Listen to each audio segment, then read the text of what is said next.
Hola amigos de La Huella, hoy vamos a hablar de un motivo de consulta muy importante y muy frecuente, que es el dolor abdominal producido por una apendicitis aguda. Tenemos muchos pacientes que nos consultan a nosotros por dolores abdominales, y como generalmente los pacientes o los familiares tuvieron alguna experiencia relacionada con eso, ellos lo asocian a todos los dolores abdominales que pueden ser un dolor producido por una inflamación del apéndice.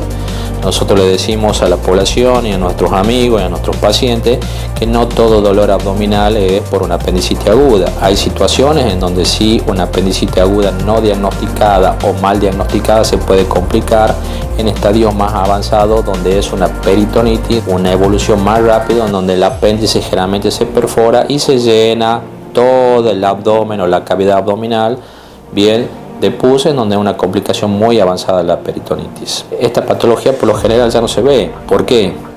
Porque el diagnóstico es cada vez más temprano. Nosotros tenemos la característica de que el paciente consulta en forma precoz al médico, entonces los métodos complementarios que nosotros tenemos son rápidos y nos permite hacer un diagnóstico temprano. ¿Qué quiere decir con esto?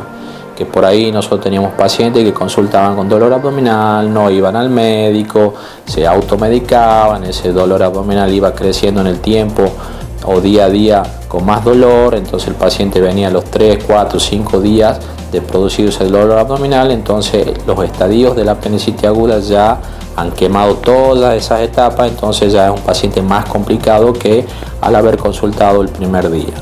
Por eso nosotros le decimos siempre a nuestros pacientes que la consulta temprano al médico y a su cirujano tiene que ser lo más precoz posible. ¿Cómo es el dolor abdominal? ¿Cómo se caracteriza el dolor por el apéndice? Como nosotros siempre le decimos en medicina, no siempre 1 más 1 es 2. Entonces vamos a tener casos que no son habituales o casos atípicos, que eso lo vamos a dejar para un segundo plano. ¿Cuál es lo característico del dolor abdominal? El dolor abdominal, a diferencia de lo que hablamos en el dolor de la vesícula, comienza también con un dolor en la boca del estómago o en la zona del epigastrio. Ese dolor, en el transcurso de las horas, a diferencia de los otros tipos de dolores, se va migrando o se va alejando desde el lugar donde comenzó el dolor hacia abajo y a la derecha del abdomen, que se llama fosa ilíaca derecha, que es hacia abajo y hacia la derecha, cerca de la raíz o cerca de la ingle de la pierna. Y nos dice: doctor, ¿sabe que comenzó con dolor de pierna y quiero yo diagnosticar que no tengo una apendicitis aguda? Bienvenido sea que hacen una consulta temprano al médico, pero la mayoría de esos dolores no son producidos por apendicitis aguda. Como le dije recién, un dolor que comienza en la boca del estómago y en el transcurso de horas, alrededor de las 12 horas, ya está instalado en el lugar de abajo y a la derecha del abdomen, que se llama fosa ilíaca derecha. Tenemos dos tipos de variedad en este caso, tanto en el hombre como en la mujer. Hay que hacer la diferencia. ¿Por qué? Porque la mujer es un poquito más complicada en el caso de diagnosticar para un médico que no sea especialista o sea cirujano con respecto al hombre. ¿Por qué? Porque la mujer tiene sus órganos sexuales localizados en ese sector del abdomen, bien, que es el ovario, la trompa y la vía urinaria. Entonces muchas veces nosotros hacemos un diagnóstico diferencial en la mujer como para ver que pueden ser otros tipos de diagnósticos que no sea apendicitis aguda. En cambio, en el hombre, el dolor que se localiza en el epigastrio, o sea, en la base del tórax, que se irradia o que se va hacia abajo y a la derecha en el abdomen, y nosotros al evaluar al paciente tocamos el abdomen y el paciente tiene una defensa, o sea que defiende la panza cuando nosotros lo tocamos, y cuando soltamos el abdomen el paciente también reacciona, y estamos frente a un diagnóstico clínico de apendicitis aguda. ¿Cómo terminamos de confirmar el diagnóstico? Generalmente hacemos un análisis de sangre, y ese análisis de sangre nos va a dar que los glóbulos blancos están muy aumentados.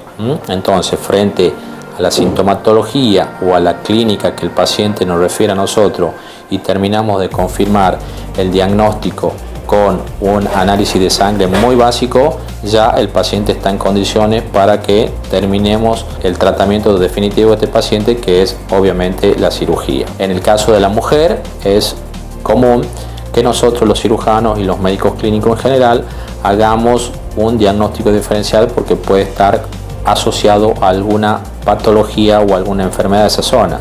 Quistes de ovario, infección urinaria, algún proceso ginecológico, algún embarazo también que puede estar una sintomatología. Entonces estamos obligados a pedirle 2 o 3 análisis un poquito más complejos, pero no importantes, para hacer un diagnóstico diferencial. Yo le quiero decir a ustedes que el diagnóstico generalmente es clínico. ¿Qué quiere decir el clínico? Que nosotros, con los antecedentes que el paciente nos cuenta, o sea, con el interrogatorio, cuándo le comenzó el dolor, cómo es el dolor, a dónde se fue el dolor, y nosotros mismos revisando al paciente y solicitando un laboratorio básico donde vamos a ver que los glóbulos blancos están aumentados, es suficiente para hacer un diagnóstico de apendicitis aguda. Generalmente nosotros solicitamos una ecografía como para ver un posible diagnóstico diferencial, o sea, tratar de evidenciar otra causa que pueda estar dando el dolor en esa zona, que muchas veces nosotros solicitamos ecografía y la ecografía es negativa o no aporta ningún otro dato. El tratamiento de elección en los pacientes con apendicitis aguda es lo que nosotros siempre le vivimos diciendo, es la cirugía laparoscópica. Hoy por hoy, con la cirugía laparoscópica, que es un procedimiento mínimamente invasivo, se produce la extirpación o se saca el apéndice, se puede lavar toda la cavidad abdominal y el paciente también, en el transcurso de unas horas, entre 12 y 24 horas según la evolución del cuadro de su apendicitis aguda, estará en su casa tolerando dieta.